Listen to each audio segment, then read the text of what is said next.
What's up, guys, and welcome to another episode of the Yard Podcast. I'm your host, Randy, And I'm your host, Conan. and we've got lots to talk to you guys about. I think this is the first week we don't have any MLB news. It's all Dodger news, which I'm so excited about.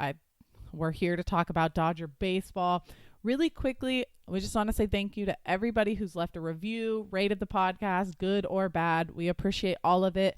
Please keep leaving them if there's stuff you guys want us to work on. If we're not talking about the right stuff, whatever it may be, let us know. You can follow all of our social media at Dodger Yard. You can check out our website, dodgeryard.com. You can find me at Randy_Radcliffe. And you can find my Twitter, Instagram at Michael Conan. But with that said, I don't want to talk about any of that anymore. I want to get into the biggest thing that we're going to be talking about until it happens and even days following that. We woke up to some news this morning from a reporter who works for a Boston network that anyone who follows Boston, they've heard of. It's WEEI. And he had tweeted out that the Dodgers were looking at getting a long-term deal close to with Mookie Betts, $350 to $400 million contract. Of course, all of us took it with a grain of salt because we didn't really know who this guy was. And then Jeff Passan came out with his tweet that confirmed it. The Dodgers are closing on a deal. Sounds like it would be 10 years, which would have Mookie until he's 37. It's between 350 million, 400 million. Like I mentioned, Mookie did turn down the $300 million contract from the Red Sox, said he wanted to hit free agency. However, with everything going on with coronavirus, testing free agency might not be a good idea. He only has 60 games. If he gets hurt, anything like that, it now becomes a totally different situation. Don't know if teams are going to have the money. So this will be huge if the Dodgers can pull this off. Bob Nightingale just tweeted as well that they're expected to get it done before tomorrow's game. I'm obviously on cloud nine with this. I'm stoked. I am praying this does not go through or does not fall through. Whoa. Oh, wow. Wow. That I'm almost see how excited I am. I can't even my brain is moving too fast and my words can't keep up. But I'm hoping that this doesn't fall through and that Mookie Betts is with the Dodgers for pretty much the rest of his career. What was the first thing you thought when I sent you that text this morning?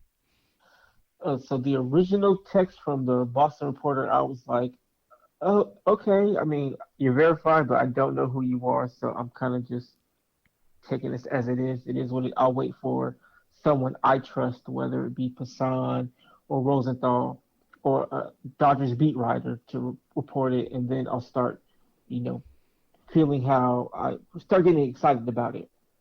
So then when the Passan tweet came out, I was like, oh shoot, this is getting closer. So I started getting a little excited, and then I saw Jorge Castillo's tweet, who confirmed Passan's or confirmed somebody's tweet, and I was like, oh my god, this is really gonna happen. So I'm trying to calm down because anything could happen, but this would be huge news if the Dodgers are able to pull this off. Yeah, I agree. Fans are always going to feel however they want to feel about the trade that went down. But you know what? If I do not care at any point who would have been traded. I mean, obviously, I'm glad it wasn't like Bellinger, Seager, anyone like that, like guys who we know are going to Bellinger, Bueller, guys who are going to kind of lock their spot in. That would have been a little bit harder to imagine them being gone, but I would have been okay with trading just about anybody if it meant that the Dodgers were going to keep Mookie Betts for another 10 years. So I don't think we'll hear anyone complaining about the Alex Verdugo trade again if this I hope goes not. through. I was upset with that trade myself. I like watching him as a player, but you know what? If they pull off this 10-year contract, good luck in Boston, Doogie, because we've got to have can't go wrong with Mookie Betts. No matter who you trade, you cannot go wrong with that guy. I'm So starting to feel like maybe I was the only one who wasn't necessarily upset with the trade because when it did happen, I did see a lot of negative reactions, and my first reaction was like, "Holy shit, we got Mookie Betts, who's arguably at worst a top five player in baseball," and like coming to present time, just like a month or so ago, we didn't even know if we would be able to see Betts in a Dodgers uniform like in a regular season game. mm-hmm. So now, depending on how lengthy the contract is, the reports are what, like 10 years? Yeah. This could be the remainder of his career. Also, I wanted to point out that I think stability is a huge thing with Mookie. Now, I could be wrong, but he has a family, a wife and a kid, and maybe giving them like a stable living environment for the foreseeable future is what's best for them. So like they had moved out to LA, so instead of just moving to LA and then possibly having to go somewhere else, it's better for them to just be able to move to LA like they have, and then be able to Just uh, stay there.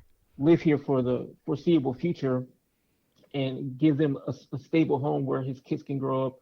And I'm sure that's much more appealing to his wife. So either way, if this happens, this is a big fat W for the Dodgers Yeah. and their fans. And with everything going on, we really needed this. Yep, I agree. It feels really good. I had a hard time even. I told you I had a hard time getting out of bed to even like want to start recording this podcast because I couldn't stop scrolling Twitter to like see what was going to happen. But man, it is exciting news. We're not. I feel like we're not used to this. We're used to hearing about wanting the big players and that the Dodgers make moves. We saw it with Rendon and Cole in the offseason.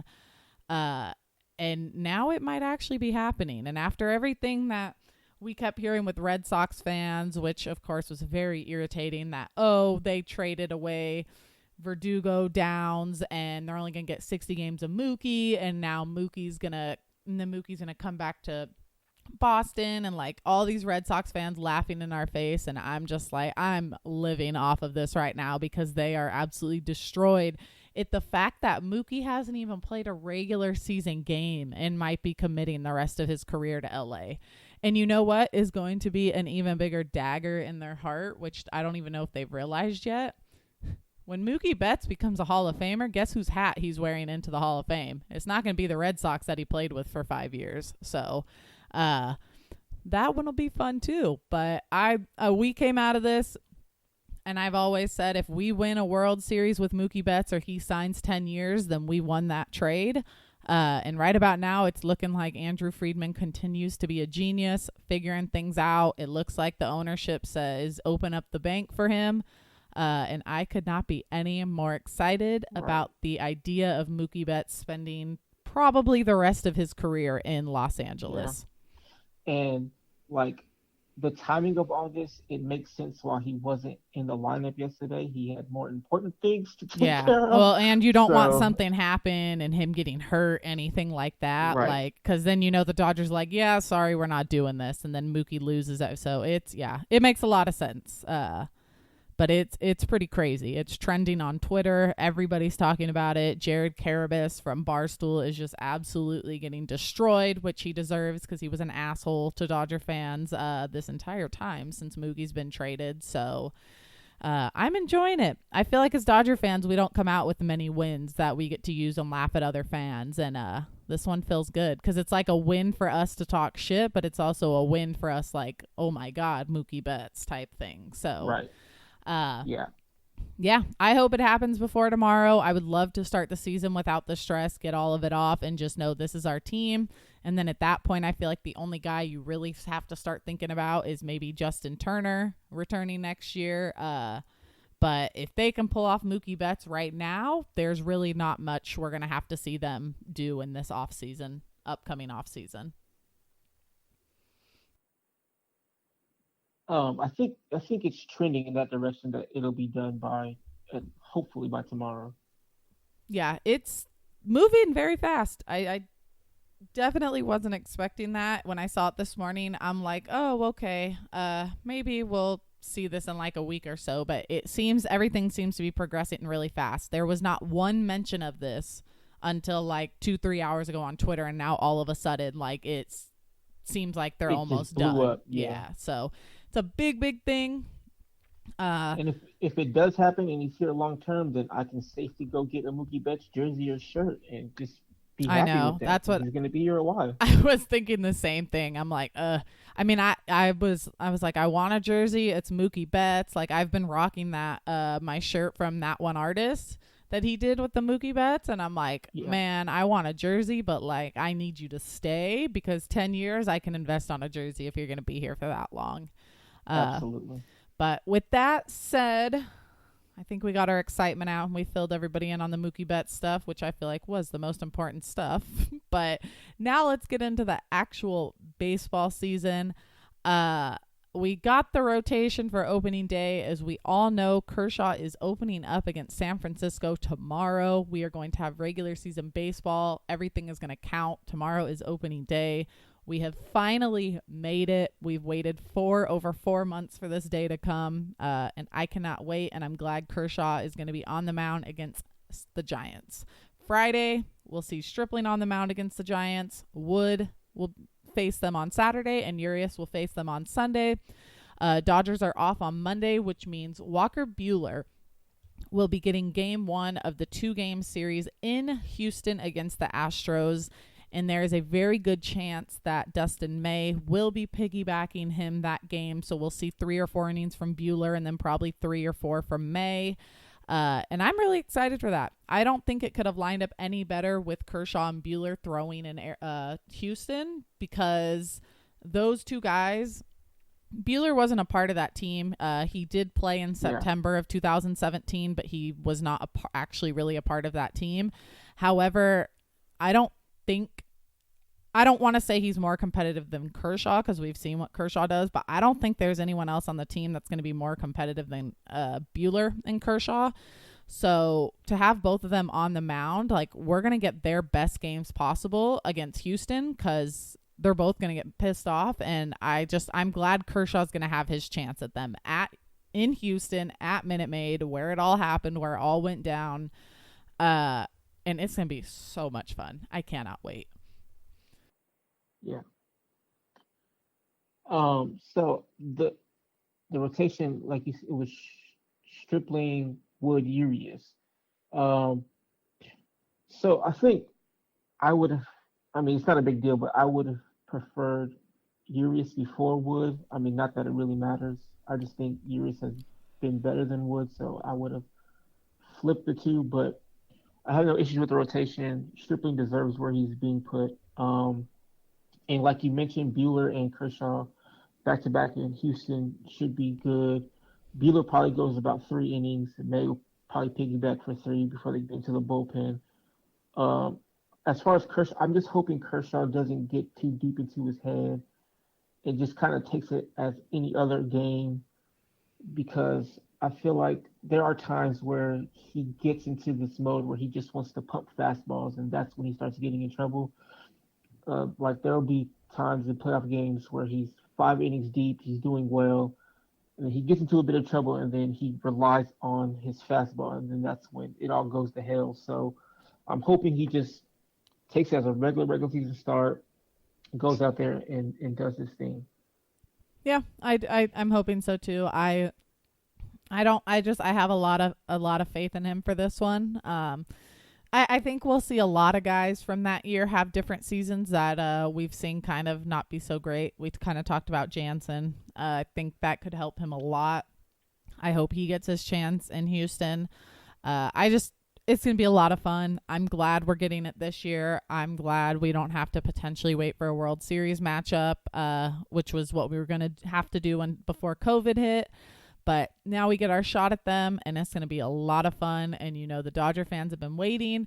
And with that said, I don't know if it will be on the MLB At Bat app or if it will be on the MLB Ballpark app. But MLB is actually, holy crap. Oh, my God. I'm going to pause that for a second. Holy shit. Jeff Passan just tweeted, including 2020, the new deal is expected to keep Mookie Betts in a Dodger uniform for 13 years at more than $380 million. Say what now? 13 years? I guess Mookie wants that stability. Might be the only way they can get him. Oh, I was right about something? Yeah, see, maybe that was the only way they keep him, and you know what? They got to do what they got to do, but that is wild. 28? Yeah, you got to do what you got to do. 27, I think. He'll be 28 in October. So he'll be 28 in October. Yeah, you're right. Oh, absolutely. Yeah, so wow, that's insane, but good for Mookie. He deserves it, and screw the Boston fans who kept saying he was greedy for not taking $300 million. Red Sox tried to kind of fleece him with that, so he absolutely deserves the $380 million. And hopefully, we have a tweet by the. Sorry, I'm just going through the comments and watching like other fans and teams crying is absolutely hilarious. I Yeah, love it. they're so mad. This is great, And but of course, people are tagging Jared. yeah, that's what they're gonna keep doing, and that's what they should do. But anyways, I feel like we could talk about this all day, so we'll get back to where we were at very quickly. Yeah, those games in Houston, they should be fun.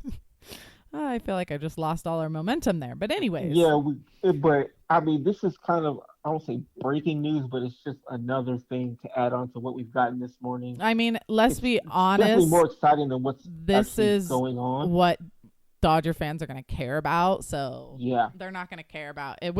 They're going to care about everything else we're going to talk about, but they're not going to care about it in comparison to the Mookie Betts stuff. So I'm going to keep an eye on Twitter as we record. If anything comes out, I will let you know. With that said, let's move on to the next part. We have seen players added to the player pool. Cody Hosey, Devin Mann, and Terrence Gore have all been added to the pool. Something I'm very intrigued about, we already know he's been added to the pool, Zach McKinstry, but I'm thinking McKinstry might have a pretty solid chance at making the taxi squad. I told you last night I'm not 100% sure, but I think the way the taxi squad works is you will have a 30-man roster, and then on top of that, you will have a 3-man taxi squad. One will be a catcher, and then I'm assuming one a pitcher and one a position player. And what this will do will allow the taxi squad to travel with the Dodgers to away games. So if there's an injury, the Dodgers don't have to worry about taking one player and flying him to, let's say, Texas or whatever the case may be. They already have them with them. Technically, the players on the taxi squad, I do not think will be on the big league roster. So technically, they will not be on that 30-man roster. They will just be on, right. I think, the 40-man or whatever. I don't even know how that works. But what could happen is, God forbid, someone on the Dodgers gets hurt. They would put him on the IL, and then McKinstry could come up and he would take that roster spot until someone came back or they found a different replacement. But yeah, I see him making the taxi squad. I know you're a big fan of him. Yeah, he's definitely going to be on the taxi squad along with Rocky Gale, and like you said, probably a pitcher, maybe Ramos, since apparently he's not going to make the opening day roster. Yeah. I'll get to that later, but yeah, so, something like that. Really quickly though, you do think it makes sense. It makes sense, but you do think Gale gets it over Ruiz? Yeah, just because I think he has more experience and Ruiz is still young. Yeah, and that makes sense. I guess Ruiz needs the at bats too. Like you don't want to put him on. He'll need those simulated at bats at USC more than Gale does. Yeah, so that makes sense. Maybe we could see him maybe switch out at some point.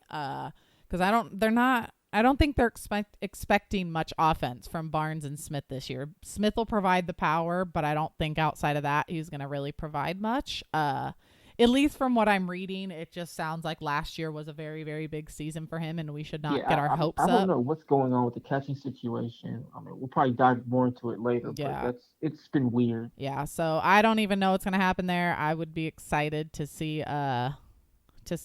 Ruiz up there, but I would completely understand if he's not. Now, with those guys being added to the player pool, and this last week we finally had guys show up to camp. We'll save Lux for last because his is not as simple as he showed up to camp. But Pollock showed up to camp on Friday and told reporters he was late because he tested positive for COVID. His wife, who was also an athlete, encouraged him to play because she knew he wouldn't be able to sit on the couch and watch the Dodgers win the World Series. She even asked Pollock, would you be able to do this? Pollock said there's no way. So I'm happy for him. I'm glad his wife is supporting him like this. Their situation is very scary because they have a daughter who was, I think, born 3 months premature. She's about 4 or 5 months old now, and Pollock had spent the entire time off, he said, back and forth between the hospital and at home. He built batting cages at his house so he could do that in the off season. Luckily, their daughter did not have COVID, which is great news. So it sounds like as of now, his wife and the baby are staying in Arizona while Pollock is here in LA. Sounds like they might be coming at some point, but just very happy to say that their daughter nor mom got it. Pollock had it. He said he's happy because now he has the antibodies in his system. He feels like there's less stress about bringing it home to his daughter now. So great news all around there. Kyber Ruiz also showed up to camp on Sunday. He had been put on the IL, which we don't know why. It possibly could have been the COVID IL, but he did show up to camp on Sunday, and he pinch hit for the Dodgers in the exhibition game on Monday. So that now means everybody has shown up to camp that is supposed to be there, that is on the 40-man roster. With that said, Gavin Lux showed up to camp on Thursday. However, he did not want to tell anybody why he showed up late to camp. Said he wanted to keep it private. Said he wanted to keep it family matters, whatever was going on. Totally okay with that.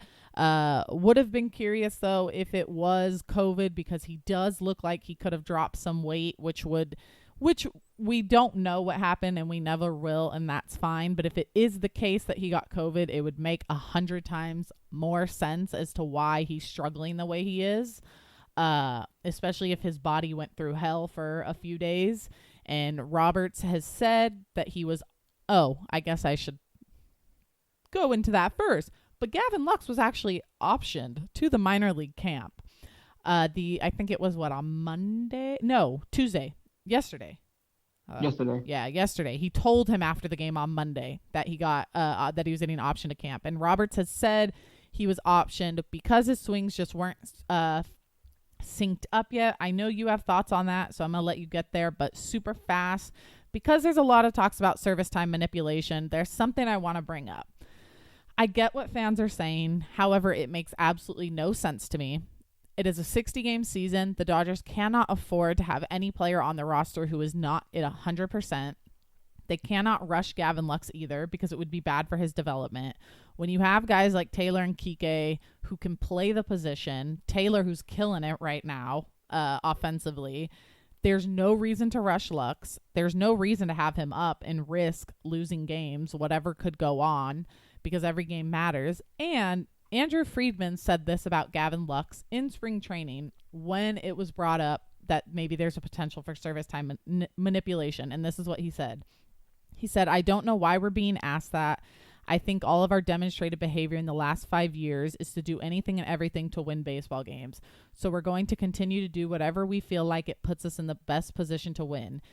And of course they asked him, aren't there benefits to slowing his clock?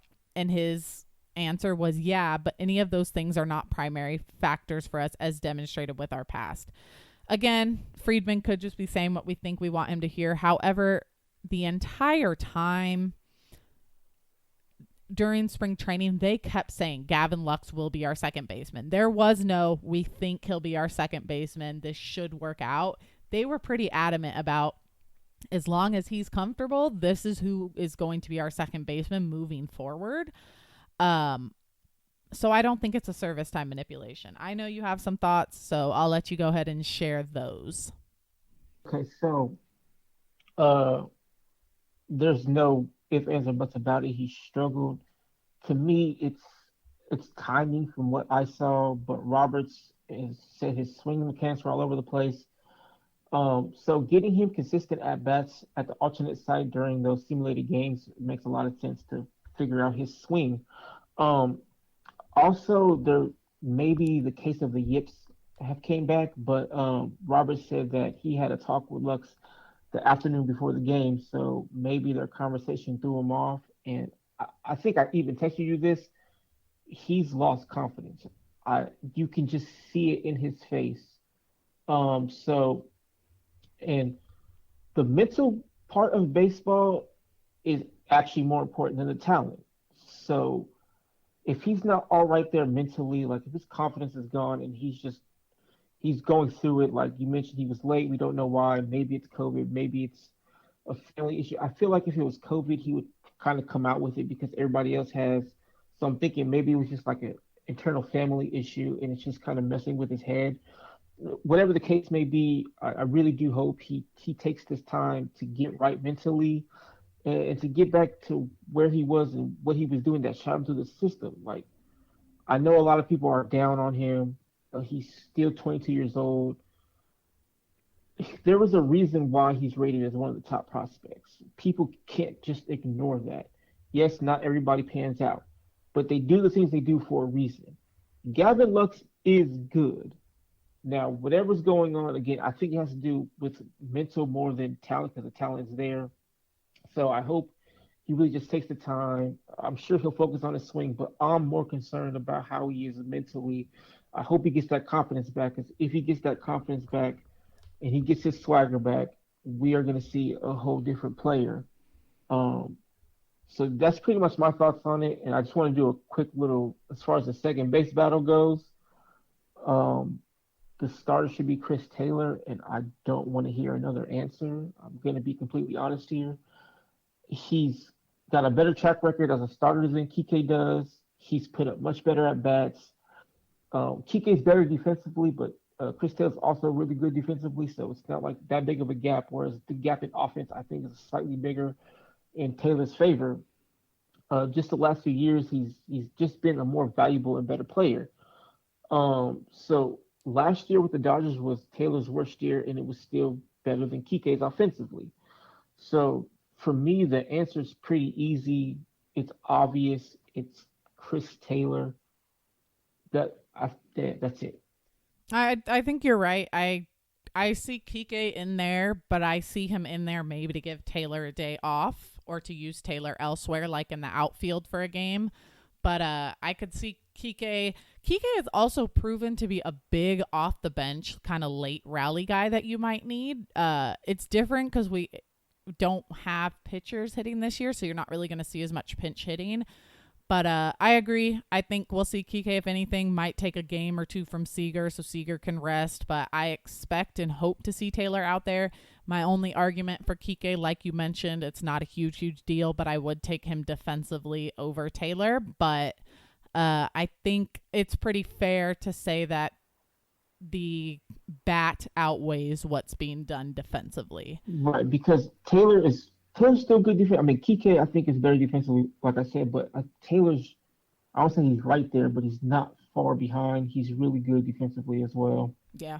He's made some great plays this camp. I mean, so has Kike, but so yeah, I think the bat just for me the bat just outweighs Kike's at bat by a greater margin. He's putting up better at bats.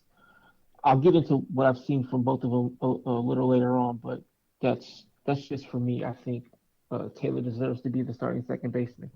Yep, I agree. With that said, Tony Gonsolin, another player, was optioned. He showed up late to camp, so he was optioned on Saturday. It's not that big of a surprise. Roberts wants him to build up his innings.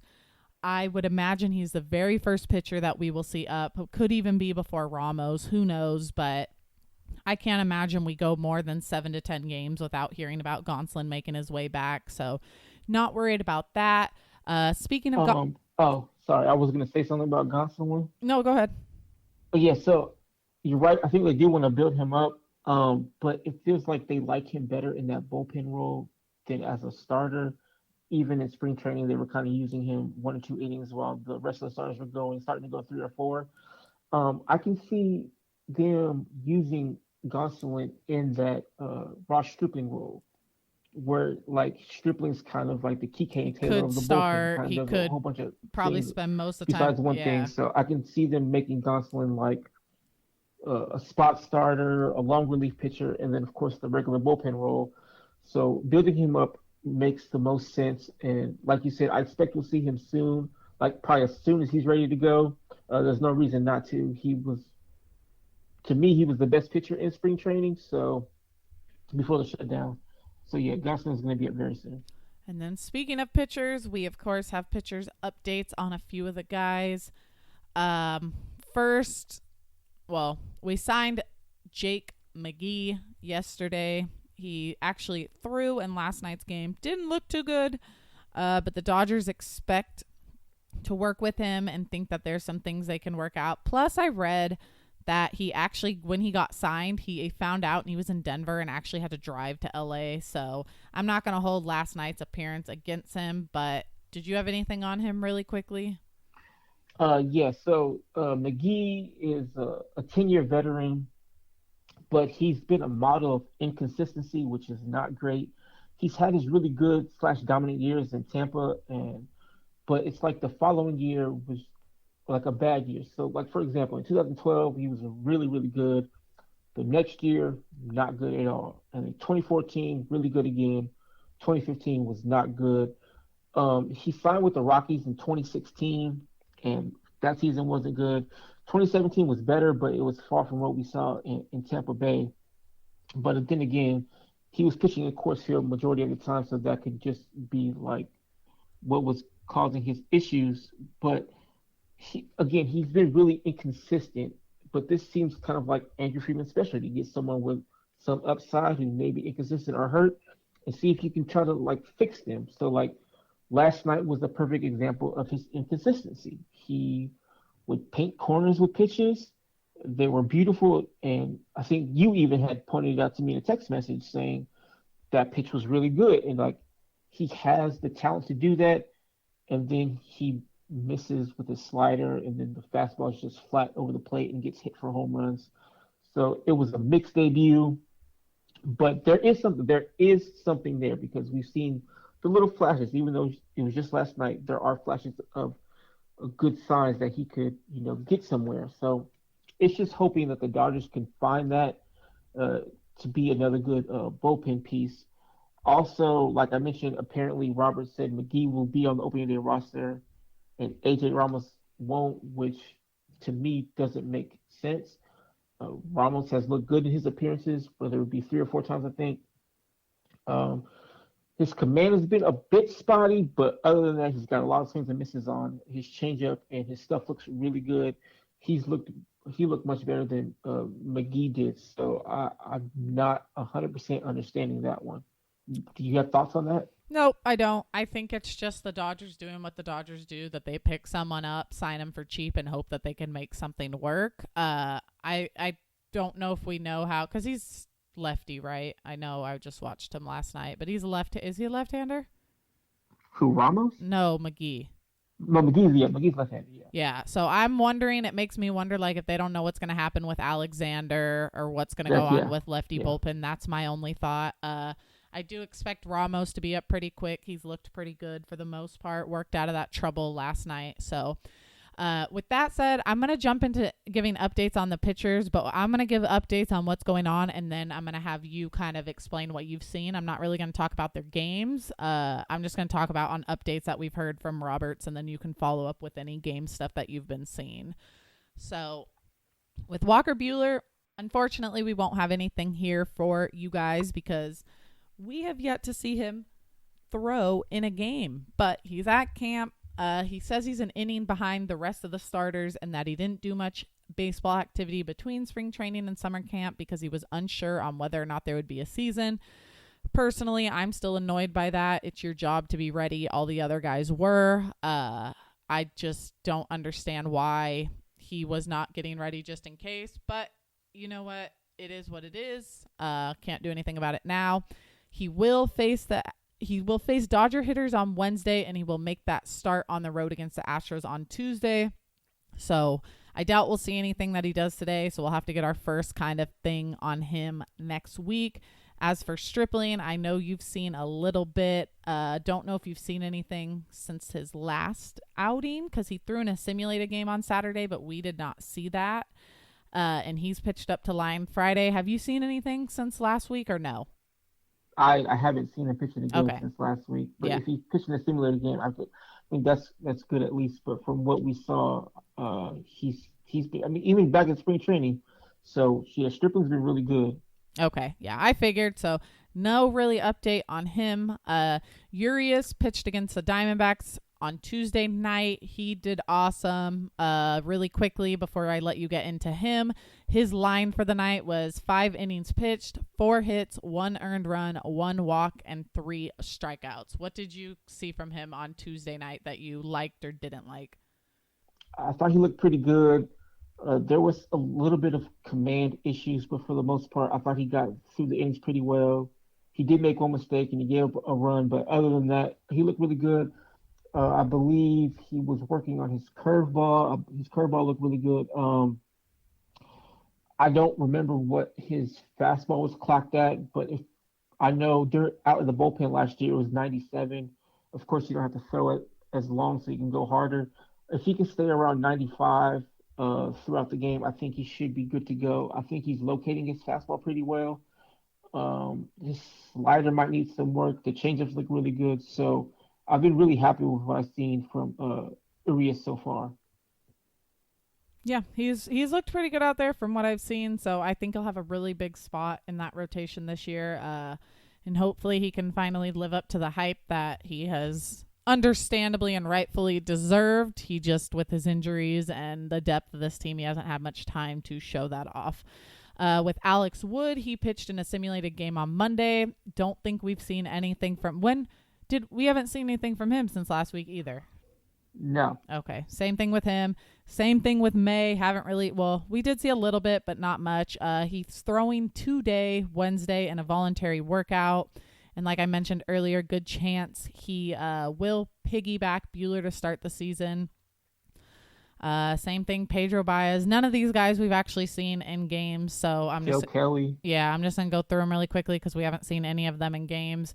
Pedro Baez threw to hitters on Monday. He is expected to make the roster. Joe Kelly also faced hitters on Monday and is ready for the season, according to Dave Roberts. He did only throw in one inter squad game, but if Roberts thinks he's ready, that's I guess all we need at this point. 2020 is a weird season. Scott Alexander, who also showed up late to camp, but he threw to hitters on Monday, and as of now, it's unclear whether or not he'll make the opening day roster, so that one's a little bit interesting. That was really all I had on pitchers. Do you want to jump into some position players? Before I do, I want to talk about Josiah Gray, who pitched last night. Yes. He gave up 2 runs in what 4 innings. Yeah, 3 point. Yeah, But 3.2. I Yeah. think he looked better than what it showed. The home run he gave to LaStella was kind of a lucky one. He got the fastball in on his hands like he likes to do, but LaStella made a good swing on it and was able to hit it out. Um, he was pitching kind of around Mike Trout. I would have liked to see him kind of go at him a little more, but I get it because just it's an exhibition game, so you might as well try to go after him. But I understand why he didn't do that. But other than that, there are times where his front shoulder gets out more than it should. It starts to open up more, so he kind of loses control of his fastball. It starts tailing away. So he does need to clean that up. But other than that, I think he worked in his changeup really well. There's a lot of swings and misses on that. Again, his fastball isn't the hardest, but it has late life to it. It runs in on batter's hands. So he gets a lot of ground balls, pop ups, and swings and misses on that, which is good. So the line says he was okay, but I thought he looked pretty good last night. Yeah, I really, really enjoy watching him. I think he did awesome. It's a line can only show so much, and he did struggle with his command, and that's what I feel like was his biggest issue last night because you saw him get to full counts quite a bit. But the thing is I think his line would have looked better if he had his command under control because we would have seen him out there longer. But he did get Trout. I think it was twice. He got him to a 3-2 count. But he handled Trout fine. He handled Ohtani fine. So he was handling some pretty big bats up in there, and I was impressed with how it all kind of played out for him. Yeah, he So looked really good. he did. With that said, now are we good to go into? Yeah. All right. So I'll try to quickly go through these hitters so it's not long like it was last time. Um, so Mookie Betts only played 2 games. Uh, Yesterday he got an off day because wink, wink, maybe he was trying to get a deal done. But in his 2 games, I was really happy with his plate appearances. He didn't chase pitches. He fouled some pitches off. He had some really good at bats, and he made good contact even on his outs. So I was really happy with Mookie Betts' plate appearances. Max Muncy had a good first game. His plate discipline was there the first game. He made hard contact. The other 2 games, he struck out way too much, and the overall quality of the at bat just kept going down. It seems so. Hopefully, he can get back to what he was doing that first game. Justin Turner, what can we say? He's ready to go. His at bats are probably my favorites, just because he's made the pitchers work. He's put really good swings on the pitches. He even had an at bat where he made a pitcher throw 12 pitches. On the 12th pitch, he broke the double into the left center field gap. So Justin Turner is clearly in his bag right now. Like he looks comfortable. He's ready to go. Cody has looked better in the games than he did in the inter squad games. He was hitting the ball hard. He even had that grand slam on a fastball high and in. My only issue is he's still opening up too early and he's not keeping his head in, so his head's kind of flailing out. His shoulders opening up too early, which is leading him to pull balls, but he's not really pulling them. He's swinging over the top of breaking balls and such. He needs to keep his head in and drive the ball to the opposite field like Seager does. Speaking of Seager, well, before I get to Seager, I did want to note that Bellinger has changed his stance again. Um, well, I don't say stance. He's changed his footing. So his lead foot used to, when camp first opened back up, his lead foot was turned in kind of like Seager's is, but now it's straight and his back foot is turned in. Yeah, that pigeon And toe. I noticed last like, night. yeah, so like I've mentioned this before, but he goes through more tweaks than any hitter that I can remember. I'm not sure what the issue is, but I feel like he would be more consistent if he would stick to one and stick it out. You're not going to be able to hit every single time, so you just kind of have to ride out the bad parts. But whatever feels more comfortable. So just find your comfort in your stance and just go with it. That's what I think he needs to do. Obviously, I can only give my opinion. They know more than I do, as does he. So, I mean, whatever he feels best with is fine. It's just what I've noticed. That's kind of like, just come on, guy. But yeah, back to Seager. Seager has continued to look good. He's doing what I think Bellinger should do. That's driving pitches the other way. His swing's very fluid. He looks like he's healthy. He's really locked in right now. I doubt it happens, but in a 60 game season, Seager could really flirt with that 400 average. So he's been really good. The power hasn't really been there yet, but I think right now he's just working on his timing and hitting the ball the opposite way. And once like the season like really starts, which is tomorrow, he's gonna pick his pitches and he'll start opening up some more to maybe pull some home runs. I think that will happen. Jack Peterson, he's actually had quite a few hits against lefties, which is nice to see. I think he's hit the ball very well. I feel like I think he's in his groove right now. Now, Jock's one of those who can get supernova hot, like 10 for 12 with 6 home runs, and then go 0 for 25. So right now he's in his groove, and thankfully the season starts tomorrow, so there's not much off time for him to lose it. So hopefully he continues what he's been doing. AJ Pollock has had about I think 4 hits in these games, so that's good. He's still chasing a lot of pitches out of the zone though, and he's looked really bad on those swings. But when he's made contact, I think he's been able to barrel up the ball pretty well. So we'll definitely take that. I've been semi happy with his plate appearances minus the swings outside the zone. I wanted Everybody's favorite. Oh, go ahead. on Sorry. him really quickly. I just wanted to point something out that I noticed last night, which made me happy. That he looked really good running to first. I think he was out, but it was a very close play. And he looks like he's slimmed down and he looks like he's not as stiff. Like when he ran last Yeah. year, I felt like he looked really stiff, as if he was uncomfortable, something I Yeah. don't know. But man, he looked. Especially in center field. So I think I brought it up to you in a text a few days ago, like in an inter squad game. He hit into a double play, but he got down that line pretty fast, and Yeah. that's the thing that stood out to me most. And I was like, okay, he's clearly worked on his flexibility. He feels good. He looks pretty good. So that is the part I'm most happy about. Yeah, same here. I think something that a lot of people and probably us too, but that we might not realize is something so small like that. And that's why I'm excited about Jock is something so small like that, like the movement, him just being more comfortable, whatever the case could be a just a total game changer for him. Yeah, But the fact that he's moving like that, it made me feel really good because it made me think, okay, maybe his confidence, he'll feel better running the bases, he'll move better in the outfield. So yeah. Anyways, you keep going on. I saw that last night and I was really impressed. I think he was out, but he quickly got to first and he looked good doing it. Yeah, his strides are definitely better. Like you said last year, he looked really stiff. So I'm glad he was able to, I don't know, whether it's his hips or whatever the case may be, he's worked on the flexibility, and I think it's very noticeable.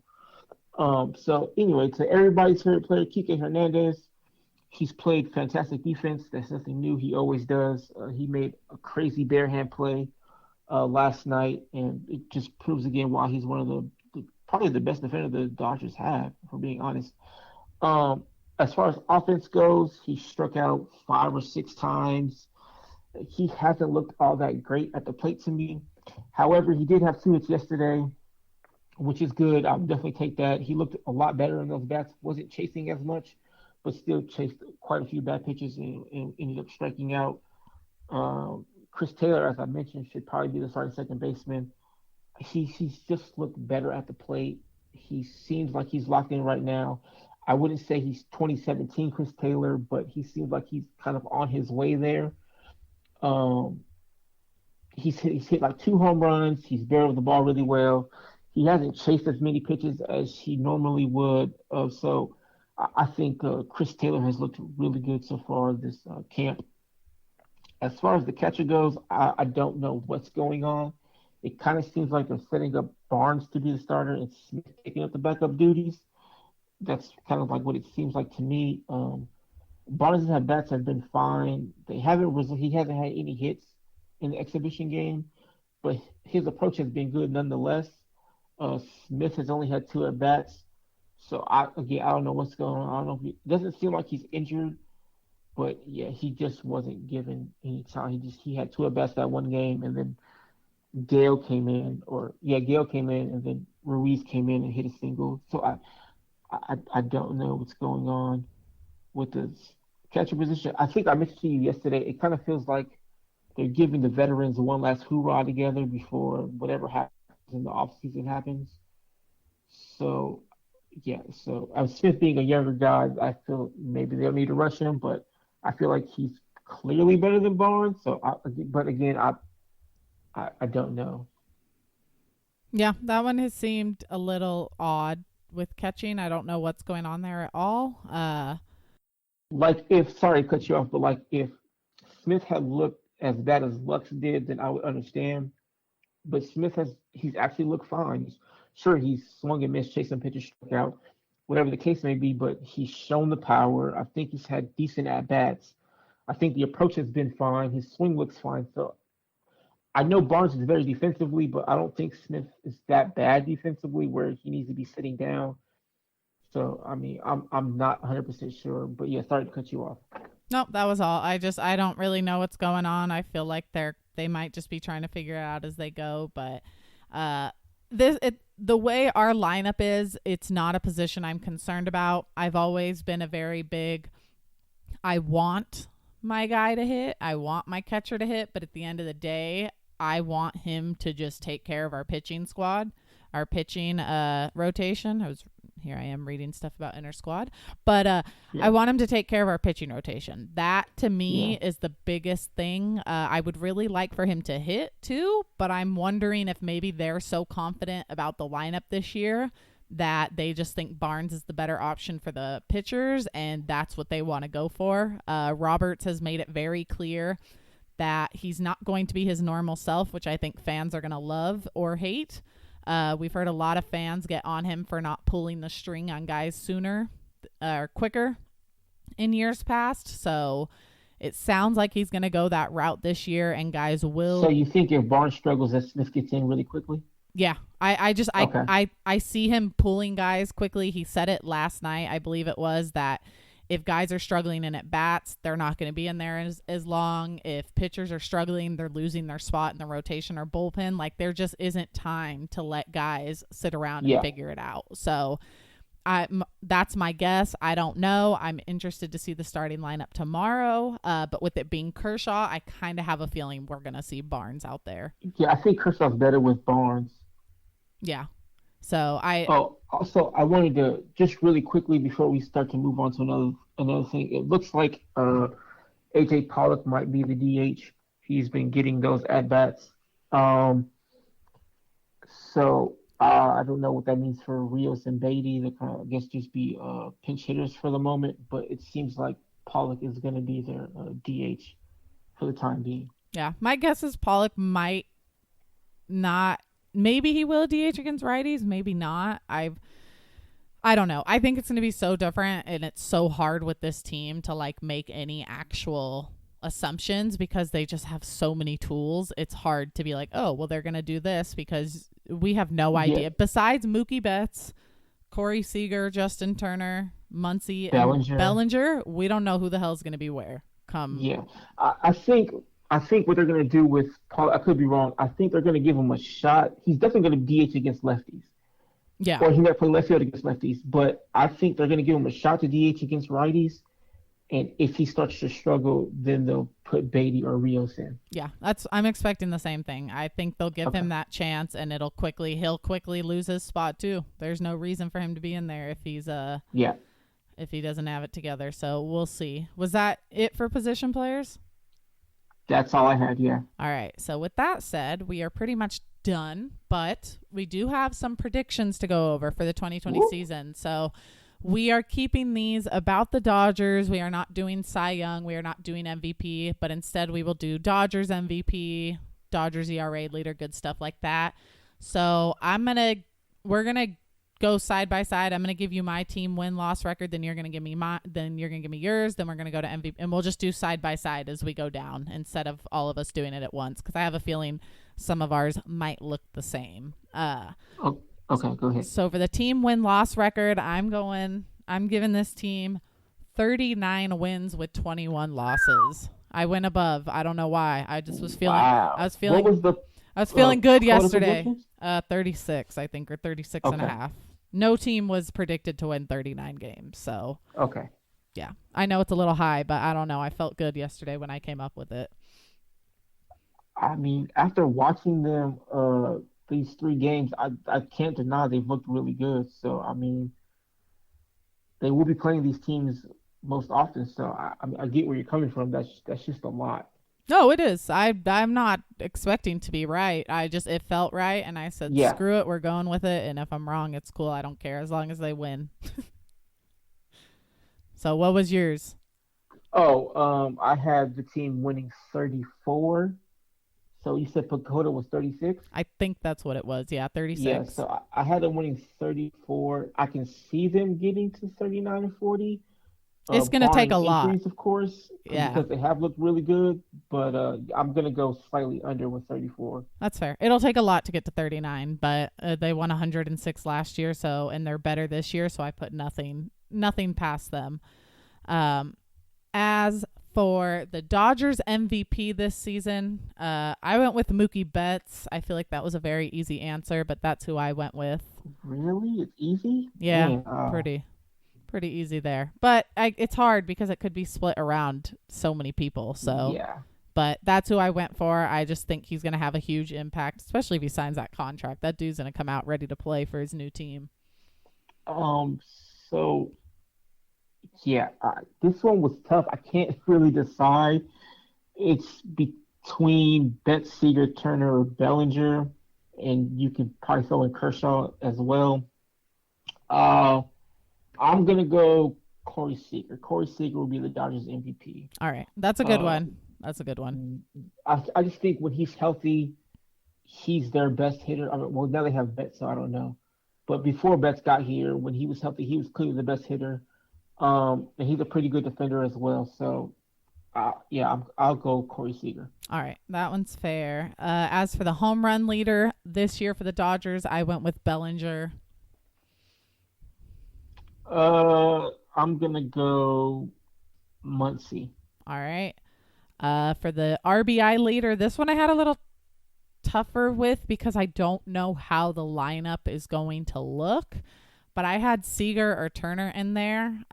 If Seager's hitting second, I don't know so much. But in last night's game, I think he was hitting fifth. If that's the case, and he has Betts, Muncy, Betts, whoever it is, Bellinger, I don't even care. Betts, Bellinger, Muncy, whoever it is, Turner. Betts, Muncy, Turner, Yeah, Bellinger, then Seager, Peterson, Pollock, Hernandez or Taylor Yeah. and Smith. Yeah, So that or was Barnes. Sorry. mine were Seager or Turner. If I had to pick one, I would probably go with Seager because I don't think Turner's going to move much out of the 2 or 3 spot or out of the 3 spot in the lineup. So if I had to choose one, I would go with Seager.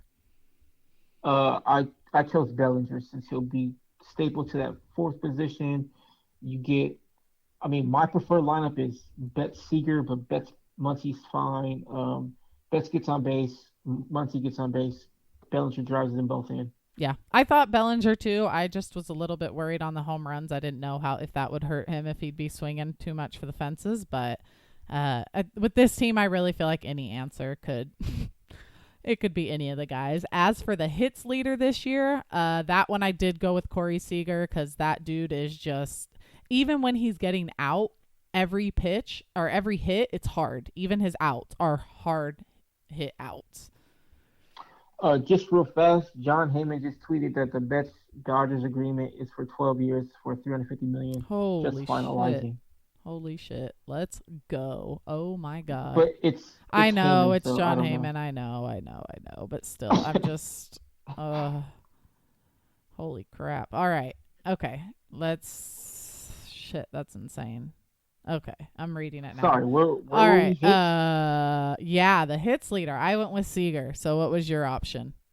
It's Mookie. Since he's leading off, he's gonna get the most at bats, All right. and he's looked good. Yeah, Muncy. I mean Mookie. Sorry. Mookie. All right. My ERA leader, I went with Bueller. I just Okay. think he's going to have a pretty solid season, but he can be a hit or miss because he's one of those pitchers like we see last year. He could give up the long ball and get a bunch of strikeouts, so it just kind of depends on what we see from him this year. I kind of went with out of the I don't want to say out of the box option. He's in the rotation, but I went Urias. That's funny because I was having a discussion with someone last night and I asked him and I was like, all right, I'm going with Bueller. I was like, but I might go with Urias. And he's like, Bueller's a pretty solid option either way. So I was like, all right, I'm just going to stick with Yeah, Bueller I because, I just think I don't know if he'll ever be what we envisioned him to be, but I think he's gonna have a really solid season. yeah, I agree. I think he'll have a pretty good year too. As for the rookie with the best season out of the Dodgers, which I believe Beatty and Smith are still Yeah, he's considered. Yeah. still So rookie. May, Gonsolin, Smith, Lux, Beatty, Rios. We can't. It's hard to say who's gonna have the best season because obviously the stats are gonna look different from a position player to a pitcher. But I just have a feeling that Dustin May is going to make a big impact as a rookie this year for the team. Yeah. So I had a kind of a caveat. If he gets his chances, May's gonna have the best rookie season. Otherwise, I think I'm gonna go. Just because all these players aren't gonna get much time. Lux is down. Beatty and Rios are gonna get sparing pinch hit at bats. So I don't know. May seems like the obvious answer. So yeah, just a May. All right. Yeah, I felt like once they set down Lux yesterday, I that's when it kind of cemented my pick that I was gonna go with Dustin May. That They're they're just going all veterans. yeah, just that we saw Lux get sent down. The rookies don't seem to be getting much time. So if there is a rookie who's gonna get much time, it's probably going to be May, in my opinion. Then for Yeah. the last question, or the last prediction, it was kind of an MVP battle between Bellinger and Betts. Who has the best season? I got to go with Mookie Betts because he's Mookie Betts.